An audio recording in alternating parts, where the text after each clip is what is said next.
Directed by Sanjay Leela Bhansali, the Alia Bhatt starrer Gangubai Kathiawadi has finally hit the theatres.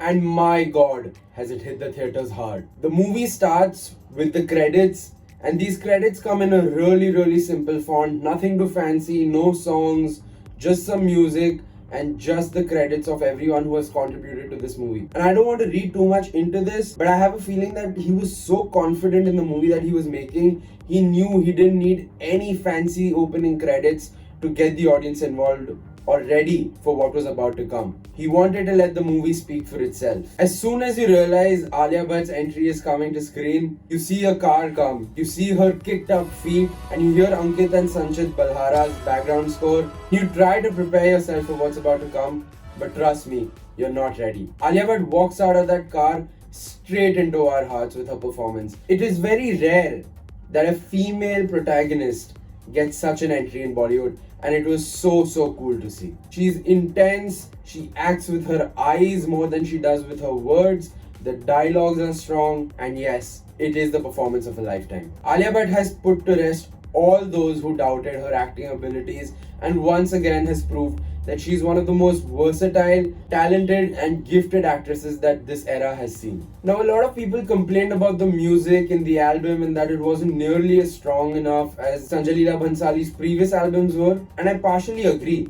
But trust me, when you hear the music in the theatres, it captures you and you're sent straight into his fictional world. Now, yes, the skies do look fake. It does look like a big portion of this movie was shot on sets that were created specifically for this movie rather than the real location. But that's because he wants you to go into the world that he's created, into these larger than life characters that he has. Get transported into that world and soak it all in. There seems to be a sepia-like font throughout this movie, but I personally would have loved to see the real colors that were used because I feel like that is a part of the Sanjay Leela Bhansali experience. Sudeep Chatterjee's cinematography and his use of the red light, not just to portray a red light district, but to portray the many feelings that that color carries, such as anger, love, sadness, war being the kind of war that these ladies are in against the society around them, is just wonderful to watch. And coupled with the blue, pink and red color palettes that are consistent throughout the movie, it just makes the movie so pleasing to the eyes. Oh, and really quickly, I'm only realizing this while editing the video. Please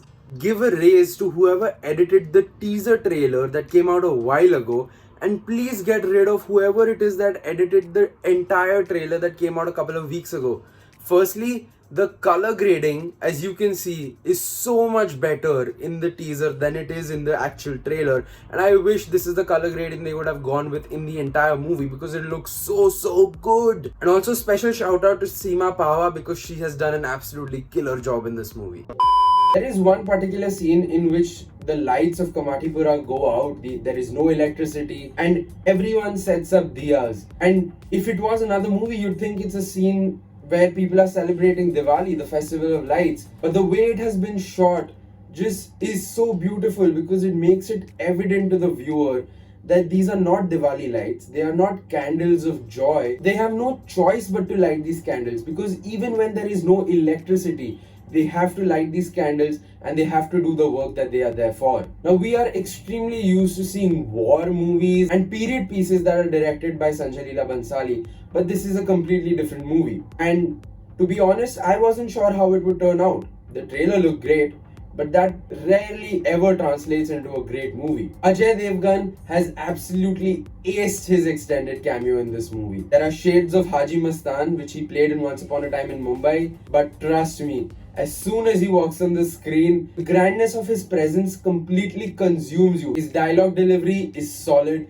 his eyes are intense as ever, and I just can't think of someone who would be better fitted to play this role. Vijay Raaz, despite his controversial casting, has done an excellent job as he always does. His body language, his dialogue delivery, and my god, the scene where he confronts Gangubai in the cafe is just excellent. As a viewer, I was worried about what was going to happen next. Now, Sanjay Leela Bhansali movies usually have these elements to them There is the sets, there is the dancing, there is the music, there are the dialogues, and then there is the acting. Each individual aspect of this movie was so good in itself that there was no way that it was going to be a bad movie. The dialogues in this movie are just relentless. They keep coming at you and they keep hitting you harder each and every time. Prakash Kapadia and Utkarshini Vaishishta have really outdone themselves. The music just 10x's the impact of each and every dialogue that is delivered. I'd like to give a special shout out to the Nalli Nihari scene, which is the confrontation scene I spoke about earlier, and dialogues like "Do reel ke baad hi main Razia ka interval karwa dungi." Now, I'm just a fan. Despite being a 2 or 37-minute long movie, it doesn't really feel that long. In fact, the first half is so good that you don't realize where the time goes. It is only the last 10 to 15 minutes of the movie that seem a little far-fetched, or the fictionalization of those scenes seems a little far-fetched. There is a scene where she speaks with a certain political figure, and there was just a disconnect between me and the scene because it didn't seem as natural as the rest of the movie did. If I was really nitpicking, I would have loved to heard more of the Kathiawadi accent, which kept coming and going every now and then, but every time that she did do it, every time that she did put on the accent, she did it really well. At the risk of sounding like a Sanjay Leela Bhansali fanboy, a lot of people did doubt this movie whether the casting was right and whether Alia Bhatt would be able to pull it off, but trust me, this entire movie, despite Ajay Devgn, Vijay, Raaz and all the other incredible actors, it was completely a Bhansali and Alia Bhatt show. I mean, you know everyone has done a good job when Jim Sarb was the least impressive of the lot. Take my word for it, whatever it amounts for, go watch this movie whenever you have the chance because trust me, it will take you in and it will absolutely floor you. I will give Gangubai Kathiawadi 8 out of 10 Gangubai Kathiawadis because it was a really good movie, but if I was nitpicking, when it came down to the last 15 minutes of the movie, I wasn't such a big fan, but other than that, it was really good. So go watch it. Let me know what you thought about it down in the comments below. Don't forget to like, share, subscribe, all of that jazz. And I will see you soon for another review. Till then, take care and peace.